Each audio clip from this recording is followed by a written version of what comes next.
Hey guys, welcome back. We are back for our first, I was about to say for another, it's our first chapter reading of Black Cake. Let's begin. She starts off with Black Cake, a novel, Charmaine Wilkerson. For my parents, all four of them. Go ahead and like the video as we start with the prologue. Then, 1965. He should have known it would have come to this. He should have known the day that Hakwa wife of his ran away from home. Okay, it depends on where you come from. To my knowledge, that means like a black person, but it's kind of, or a ghost. It just depends on where you're from. I'll tell you how it's spelled: Hakgwai. Should have known the day he saw his daughter swimming in the bay as a storm bore down on her. Should have known when his parents dragged him to this island and changed their names. He stood at the water's edge, now watching the waves crash white against the rocks, waiting for his daughter's body to wash ashore. A policeman beckoned to him. The policeman was a girl. He'd never seen one of those before. She was holding a fluff of white fabric, his daughter's wedding dress, smeared with black cake and lilac icing. She must have dropped the cake on herself as she jumped up from the table. He remembered a clattering of plates, the splintering of glass on the tile floor, someone crying out. When he looked towards his daughter, she was gone, and her satin-covered shoes lay strewn on the lawn outside like tiny capsized boats. Part 1. Now, 2018. Okay, she does not have this listed as chapters, so this is probably going to be part 1, 2, 3, whatever of the reading. 2018. So we're jumping from that year was 1965 to 2018. She's here. Byron hears the elevator doors peel open. His first instinct is to rush towards his sister and embrace her, but when Benny leans in to hug him, Byron pushes her away and turns to knock on the door to the attorney's office. He feels Benny put a hand on his arm. He shakes it free. Benny stands there, her mouth open but says nothing. And what right does she have to say anything? Byron hasn't seen Benny in 8 years. Wow. And now their ma is gone for good. 8 years he has not seen his sister. What does Benny expect? She took a family argument and turned it into a Cold War. Never mind all the talk about societal rejection and discrimination and whatnot. It seems to Byron that whatever kind of problem you have in this world, you can find someone to show you understanding. And times are changing. There's even been a study in the news recently about people like Benny. People like Benny. People like Benny. We said the same thing. The study says it can be a lonely road for people like her, but she won't be getting any sympathy from Byron. No. Bennett gave up that luxury years ago when she turned her back on her family. Even though she claims it was the other way around, at least she showed up this time. 6 years ago, Byron and his mother sat in the church across from his father's coffin in LA County, waiting for Benny to arrive. But no Benny. Later, Byron thought he saw his sister skirting the burial grounds in the back of a car. She'd been there any minute, he thought, but still no Benny. Only a text from her later saying, "I'm sorry." Then silence for months at a time. Then years. As each year went by, he was less certain that Benny had been there that day or that he'd even had a sister to begin with. So his father has passed and his sister doesn't show up to the funeral. Must have been some fight. That he ever had a chubby, squiggle-headed baby girl following him around the house, that she'd ever cheered him on at the national meets, that he ever heard her voice sailing across the auditorium as he closed his hand around his doctoral diploma, that he ever not felt the way he does right now, orphaned and pissed as hell. Okay, let's see where this goes. Benny. Her mother's attorney opens the door and Benny looks past him, half expecting to see her ma sitting in the room. But it's only Benny and Byron now, and Byron won't even look at her. The lawyer is saying something about a message from their mother, but Benny can't concentrate. She's still looking at Byron, at the bits of gray in his hair that didn't used to be there. What's with the pushing anyway? The man is 45 years old, not 10. In all these years, her big brother has never shoved her, never hit her, not even when she was little and tended to pounce and bite like a puppy. Benny's first memory of Byron, they are sitting on the couch. She is settled under her brother's arm, and Byron is reciting adventure stories to her from a book. His feet can already touch the floor. Byron stops to fluff Benny's hair with his fingers, to pull on her earlobes, to pinch her nostrils shut, to tickle her until she is breathless with laughter, until she's dying of happiness.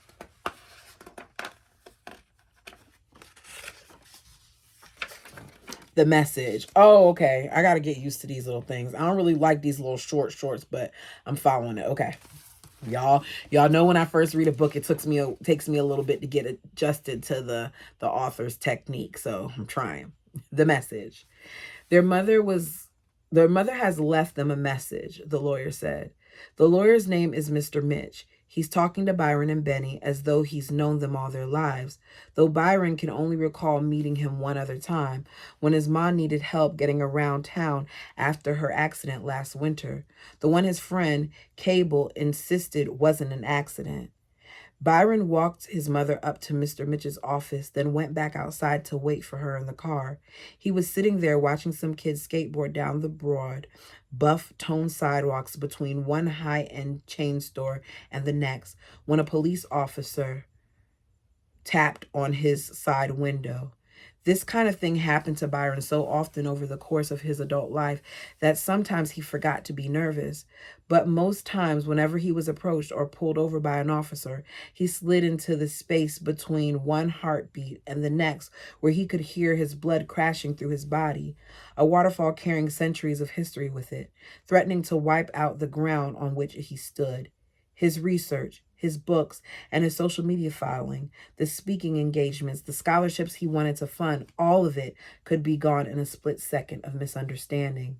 Only later, after the officer had opened the trunk of his patrol car and come back with a copy of Byron's latest book, could he have an autograph.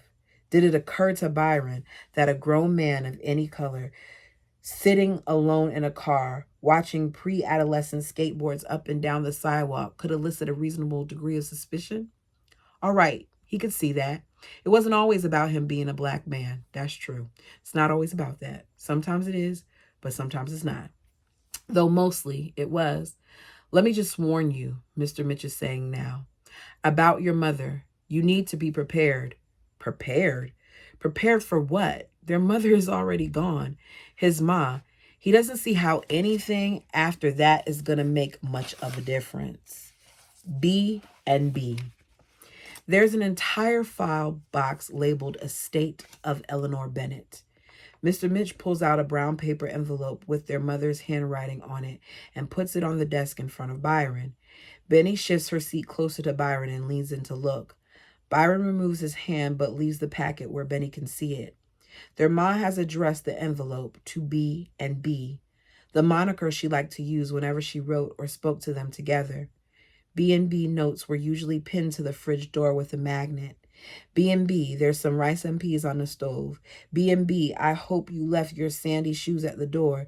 B&B, I love my new earrings, thank you. Ma only called them Byron or Benny when she was speaking with one sibling or the other, and she only called Benny Benedetta when she was upset. Benedetta, what about this report card? Benedetta, don't talk to your father that way. Benedetta, I need to talk to you. Benedetta, please come home. Their mother left a letter, Mr. Mitch says, but most of their mother's last messages is contained in an audio file that took her more than 8 hours over 4 days to record. Go ahead, Mr. Mitch says, nodding at the packet.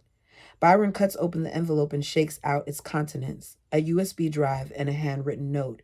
He reads the note out loud. It's so typically Ma. B&B, there's a small black cake in the freezer for you. Don't throw it out. Black cake. Byron catches himself smiling. Ma and Dad used to share a slice of cake every year to mark their anniversary. It wasn't the original wedding cake, they said. Not anymore. Ma would make a new one every 5 years or so, one layer only, and put it in the freezer. Still, she insisted that any black cake, steeped as it was in rum and port, could have lasted the full length of their marriage. I want you to sit down together and share the cake when the time is right. You'll know when. Benny covers her mouth with one hand. Love, Ma. Benny starts to cry. Benny. Benny hasn't cried in years. At least she hasn't until last week, after being fired from her afternoon gig back in New York. At first, she thought her boss was being crabby because he'd see Benny thumbing her smartphone while taking customer calls. There was a rule against that sort of thing, but there was a message from her mother. 4 words that she just couldn't shake out of her head. Actually, the message had been in her voicemail for a month already, but just then, Benny had been looking at her cell phone, wondering what to do. She hadn't really spoken to her mother in years. Not talking to your own ma for that long took a certain kind of gall. Benny knew, but so did not standing by your own daughter when she needed you the most.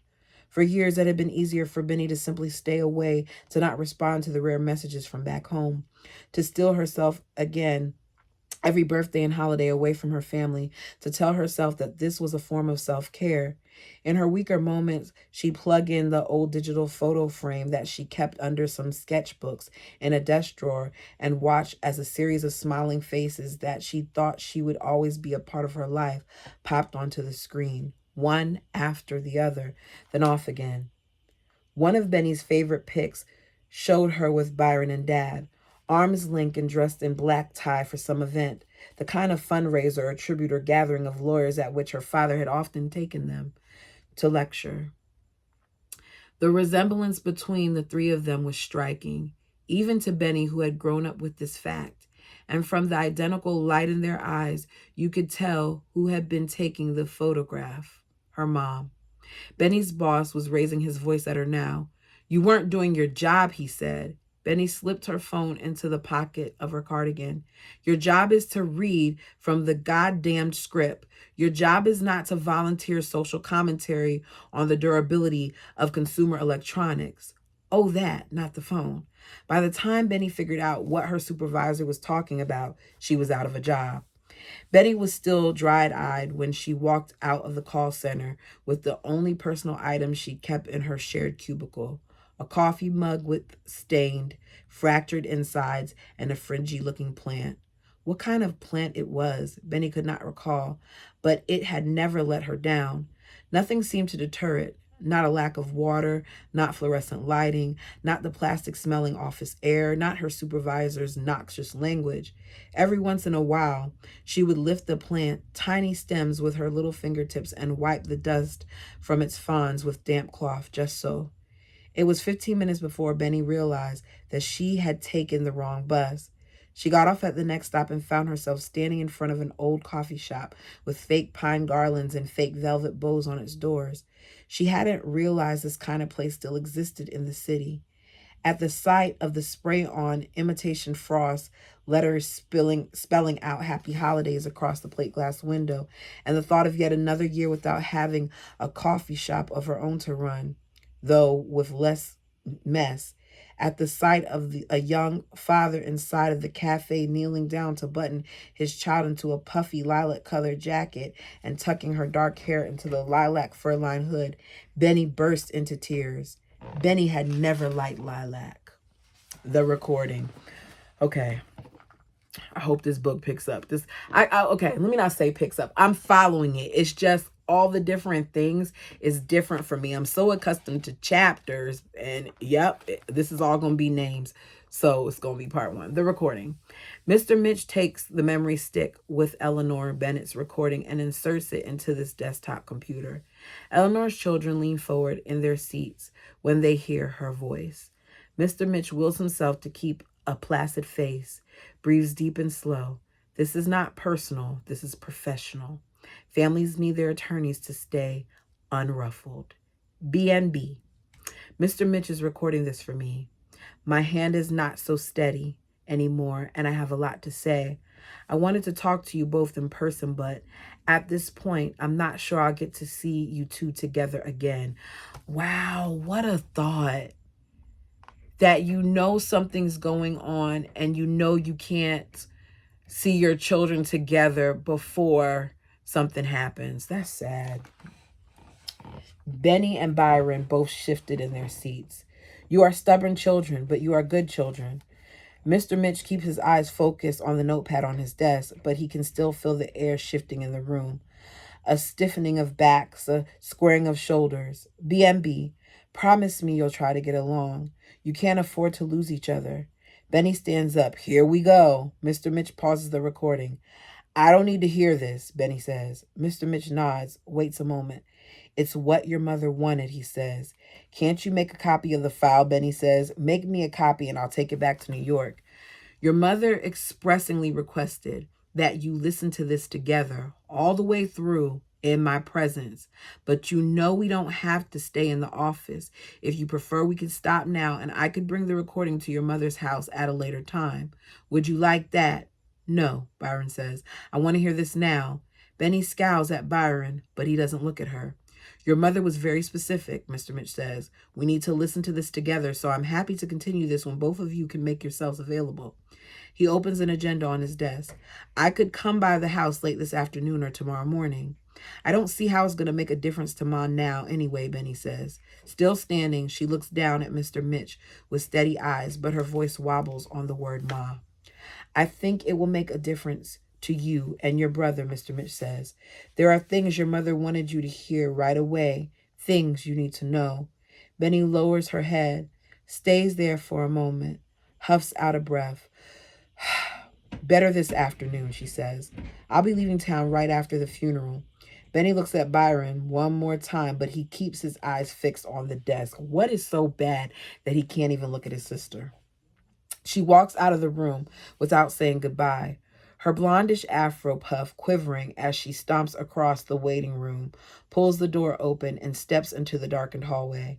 Mr. Mitch hears the faint chime of the elevator down the hall, and Byron stands up. Well, I guess I'll see you later, Byron says. Thank you. Mr. Mitch gets up, shakes his hand.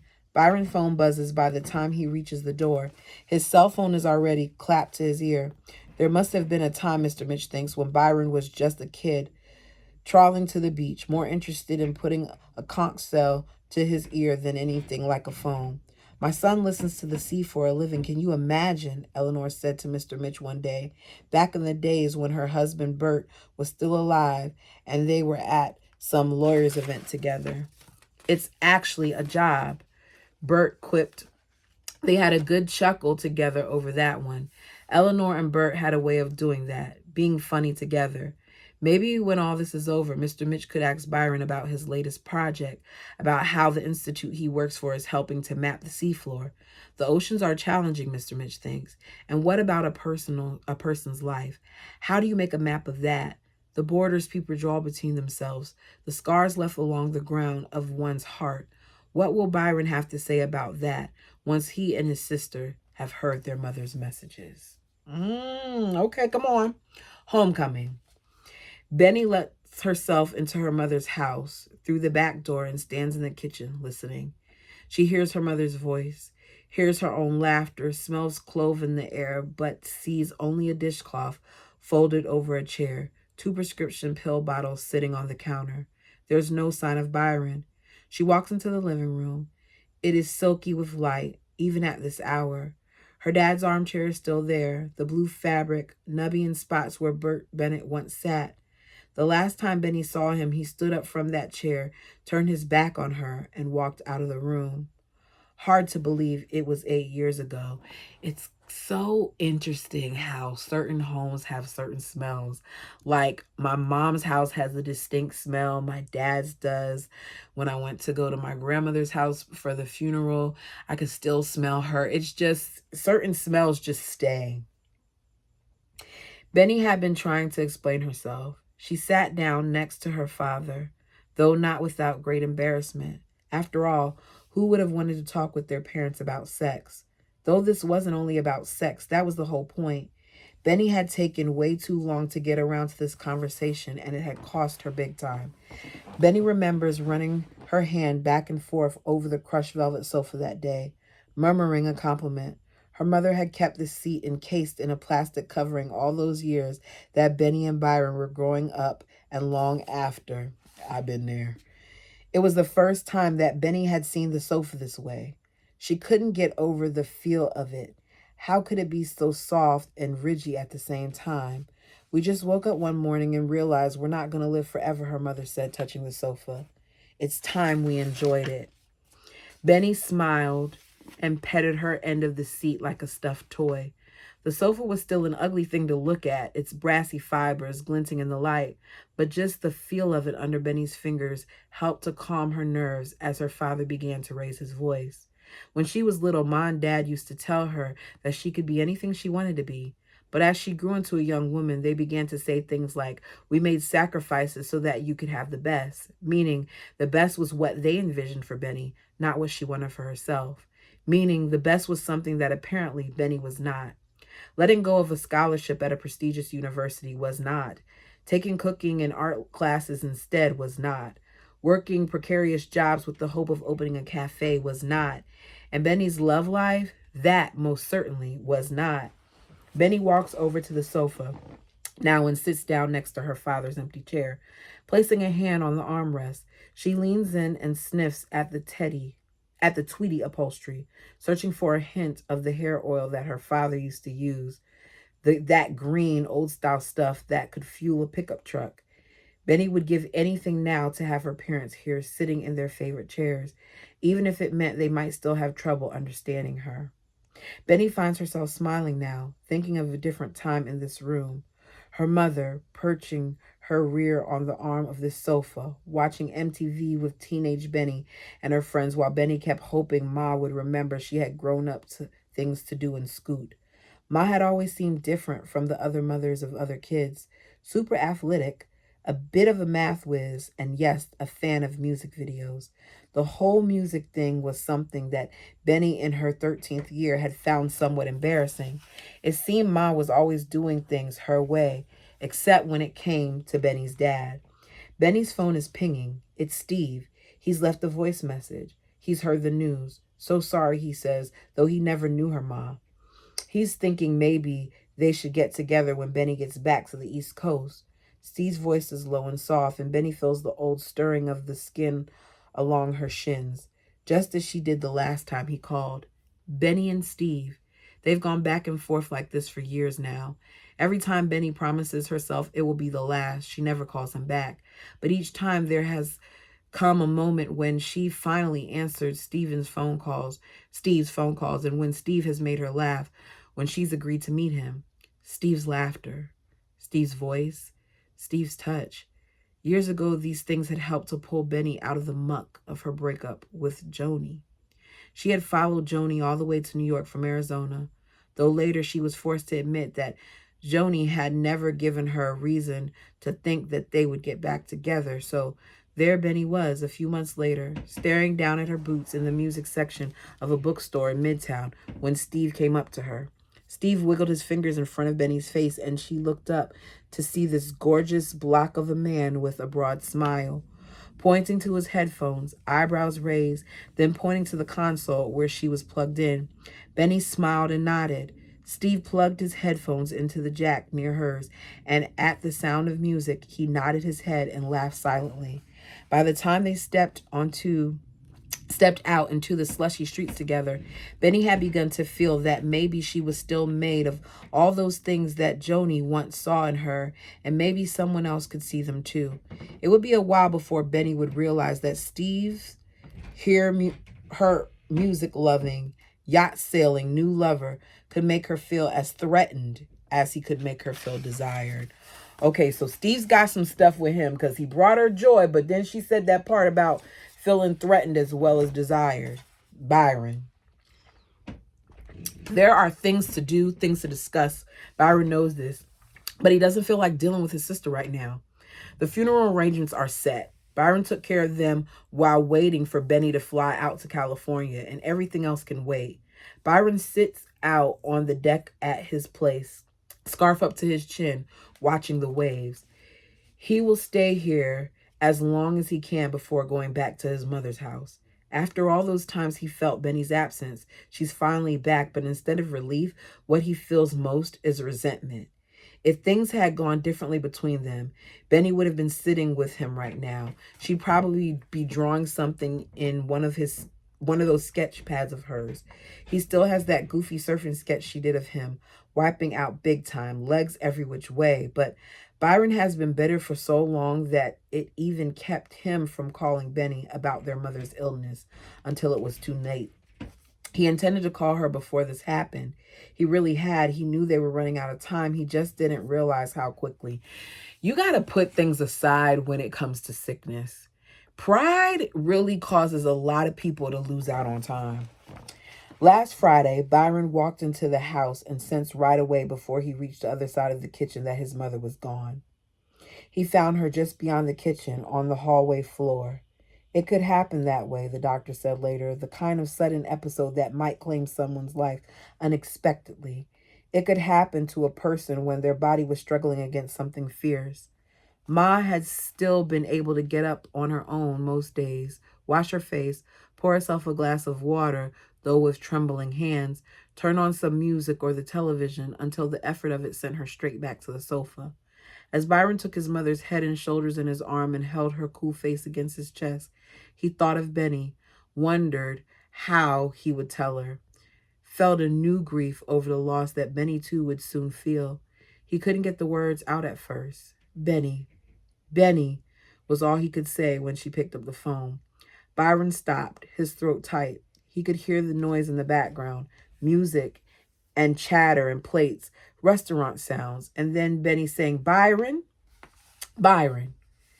But Benny had already understood. Oh no, Byron.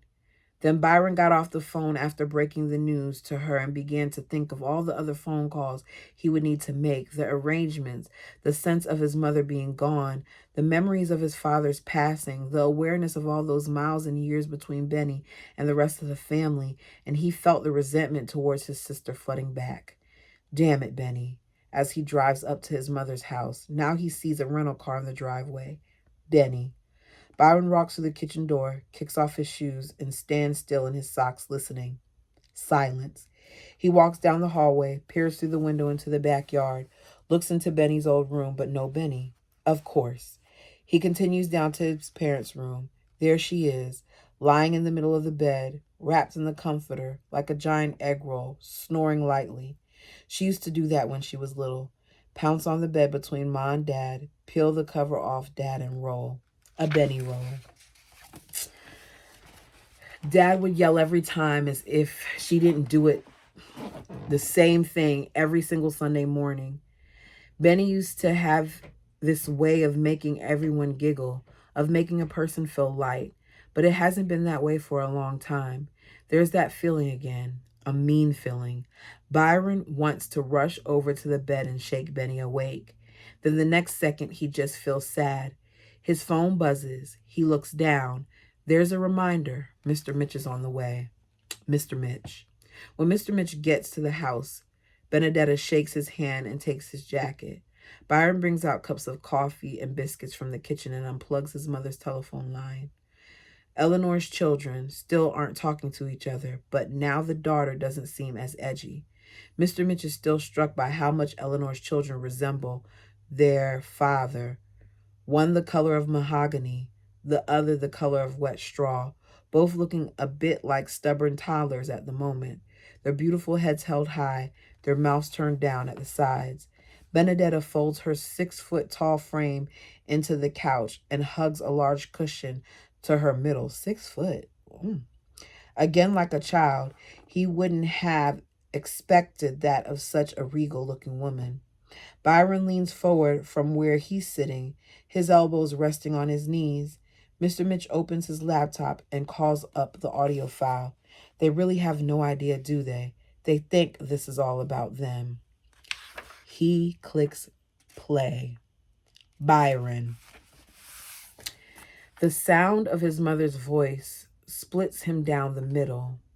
B and B, my children. the sound of her voice. Please forgive me for not telling you any of this before. Things were different when I was your age. Things were different for women, especially if you were from the islands. Byron's parents always said the islands as if they were the only ones in the world. There are roughly 2,000 islands in the world's oceans, and that's not counting the millions of other bits of land surrounded by seas and other bodies of water. Byron hears his mother stopping to catch her breath and clenches his fist. B&B. I wanted to sit down with you and explain some things, but I'm running out of time and I can't go without letting you all know how all this happened. How all what happened? Benny says. Mr. Mitch taps the keyboard on his laptop, pauses the audio recording. Byron shakes his head. Nothing has ever happened to them, nothing at all. And that's saying a whole lot for a black family in America. Before their parents died, their only family drama was Benny freaking out Ma and Dad because she insisted on filling them in on the details of her love life. Couldn't she just have brought home her girlfriend that year and let that settle into their parents' head a bit? Then, if she'd ended up dating some guy another year, she could have explained the switch. Oh. A slow reveal. Their parents could have handled that. They would have adjusted eventually. But no, Benny was Benny, always needing attention, always needing approval, ever since college. She was no longer the easygoing baby sister she used to be. Benny had become this person who didn't leave room for dialogue. Either you were with her or you were against her. If Byron had behaved that way, if Byron had walked away every time someone hadn't agreed with him, hadn't accepted him right away, hadn't treated him fairly, where would he be today? Not that Byron can really complain. He loves his work. He was born to be an ocean scientist. He's damn good at it too, even if he's been passed over for the director's position at the Institute. He's much better paid than he would be as a director anyways, thanks to his public appearances and the books and the film consulting. More than 3 times better paid. Wow. Actually, but he likes to keep that between himself and the tax man. I know that's right. Byron didn't set out to be the African American social media darling of ocean sciences, but he's going to get as much mileage out of it as he can. He just put in for the director's position again, even though he knows his colleague Mark is hoping to get it too. Chances are, Byron thinks he will hear the same old reasoning from the founders, that the center needs Byron out there as its ambassador, that Byron has brought unprecedented attention to the Institute's work, that he's helped to get it more funding and greater say-so in international meetings than it would have mustered otherwise. The last time around, Byron countered that line of argument by putting on his best team player smile and saying he could do an even better job from the operations office while helping the center to sharpen its way of doing things. He walked out of that uncomfortable conversation with a slight swagger to his step, just to show how much he was taking their decision in stride. So one more try. If the Institute still wouldn't grant him greater say in their organizational affairs, then he'll continue to find other ways to build his influence. It was Byron who was called to speak on television about the underwater volcano in Indonesia. Byron, who was asked to give that paper at the Stockholm meeting. Byron, who was called by the Japanese about the seabed mapping project. He's been photographed with 2 presidents and was recently held up by the current one as a shining example of the American dream realized. It was about that time that his girlfriend told him he was full of himself and broke off their relationship. This is not the kind of example I would want my children to follow, Lynette shouted at Byron that last night. It was the meanest thing a woman could say to a man, really. He didn't even know that Lynette had ever thought about children. Lynette just didn't get it. If you were invited to the White House, you simply went no matter who was sitting in the Oval Office. Here was another opportunity to advocate for things that mattered, to speak out about cuts in research funding, to push for border access to quality science education. Here was another chance for a black man to be at the table with the decision makers instead of flinching from abuse, instead of standing outside yet another closed door. But Lynette didn't agree. Lynette didn't seem to understand what he had to go through to be seen and heard in this world, though his mother had understood. What are you willing to do? His mother once asked him when he made a comment about taking flack from some of the guys in high school. Are you going to do something wrong, Byron? Do you think you're a bad person for getting a perfect score on that test? For being recognized for your work? Are you going to let someone else's view of who you should be and what you should do hold you back?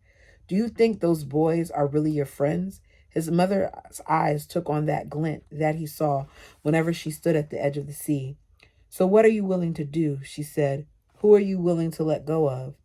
Anyway, Byron hadn't meant to let go of Lynette. She was the one who had done the letting go. Had it been up to him, he'd still be holding on to her right now. But she had made her decision, and Byron wasn't the type to go grovel. That was another thing Lynette didn't understand, what Byron could not allow himself to do. That pride, man, I'm telling you. Pride is something that will have you going down. Strange how things have turned out with Lynette. It had never been Byron's style to date the people he worked with. For years, he'd managed to stick to his rule. He knew a lot of guys who didn't worry about those things, but workplace dynamics and harassment issues aside, he just didn't like to go there. And yeah, it could get lonely.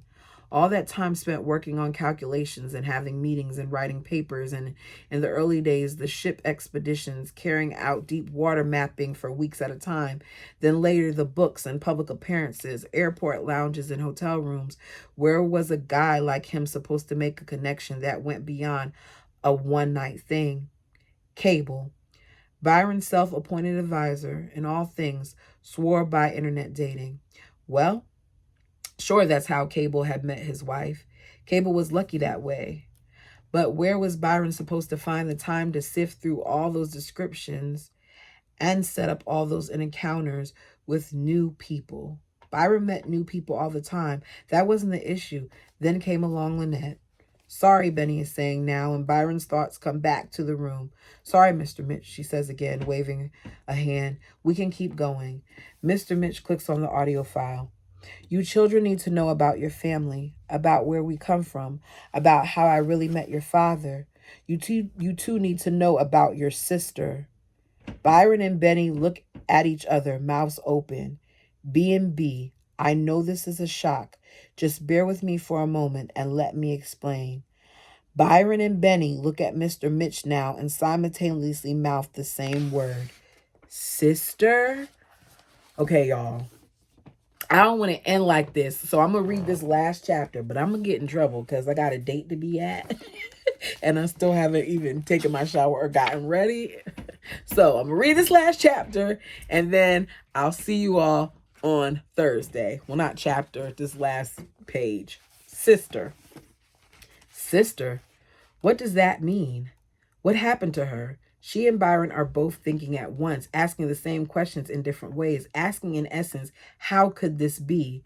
Mr. Mitch is shaking his head, insisting that Benny and Byron listen to the entire recording first, as their mother requested. He juts his chin towards his laptop. Benny looks at her brother's face, his large dark eyes so much like Daddy's, so much like her own, and thinks back to all those moments with her brother, running along the beach together, making faces at each other across the dinner table. Benny sitting, bowed over her math homework with Byron next to her, talking her through the exercises. All those times they were missing a sister? How is it possible they didn't know this? Benny's ma and dad had been married forever, and Benny's dad once told her that he and ma had hoped for more babies, but there had only been Byron at first. Then Benny came along years later, surprising her parents and delighting them with her chunky little body and her goofy smile. We could see that you had your ma's smile from the very start, just like your brother, Benny's dad told her, pinching her chin. Her mouth was the only thing that Benny's father hadn't passed down to her. That and her pale skin. Benny had always thought of her parents as being made for each other. Her parents would have had a lot in common, both being from the Caribbean, both orphaned, both having immigrated to Britain before moving to the United States together, but it might not have mattered. It was love at first sight. They always said that, and some people were meant to find each other no matter what. Your mother thought I was good looking, Dad used to joke, that she fainted on the spot. Everyone had heard that story. One day in London, Bert Bennett saw Eleanor Douglas drop to the ground and went over to help her. As they say, the rest is history. Sometimes when Daddy told that story, he would lean in and tap Ma on the nose with his own, just like that. A nose kiss. Does anyone ever fall in love that way anymore? without hesitation, without terror? Or is everyone else like Benny? And does every couple keep secrets this big from their own children? And that is where I'm going to, y'all, I want to read another page. I'm going to be in trouble. I am. Okay. One more. One more, just because it's going back and forth a lot, but I'm kind of getting it. It's just giving us like what everybody's thinking and at what time. And I can kind of get with that. So we're going to label these parts and it's going to be okay. Then this is going to be the last one, y'all. Then B&B. I know I need to explain why you never knew any of this, but it won't make any sense if I don't start from the beginning. This isn't only about your sister. There are other people involved, so just bear with me. Everything goes back to the island and what happened there more than 50 years ago. The first thing you need to know is about is a girl named Covey. Covey was born in a town that bordered on the sea, a deep rolling blue thing that paled to turquoise as it neared the land. And the bigger Covey got, the harder it was for her to stay away from the water. When she was little, her father used to stand her on his shoulders in the swimming pool and launch her into the deep end. But it was her mother who taught her how to ride the waves, and this is what determined her fate. Now, I know you may be thinking of those nice Caribbean beaches with calm waters where you can look down and see fish swimming around your ankles. Yes, they had those too, but where Covey grew up, it was surfing country. And there were beaches where if you didn't know how to handle yourself, the waves would pull you under. Her mother's favorite spot was like that. It was no place for a child. That's what Covey's father used to say, but her mummy took her there anyway. So Covey grew up strong, and she would need that strength when things began to fall apart. Oh my gosh, it's getting good now, and I gotta stop, y'all. I really gotta stop, because I'm gonna be in trouble. I'm gonna be in trouble with the person who bought this book. Okay, you all let me know what you're thinking so far. It's gonna be an adjustment, but the way that this reads, I don't think that this is going to take us a long time because it's picking up now that we've got through that first part, and it seems like we're going to hear this story. So I'm interested. Tell me what you think so far. Like the video, it helps the channel. I didn't say this at the beginning. I normally say this at the beginning. You'll notice that I'll stumble over words, that I may say, what? I may repeat a sentence because I lost my place, but stick with me. If there's something that I don't know how to pronounce, I normally will spell it out, try to say it, and then I later look it up. But for those of you who are new here, welcome. And for those of you who are already been before, welcome back. Until next time.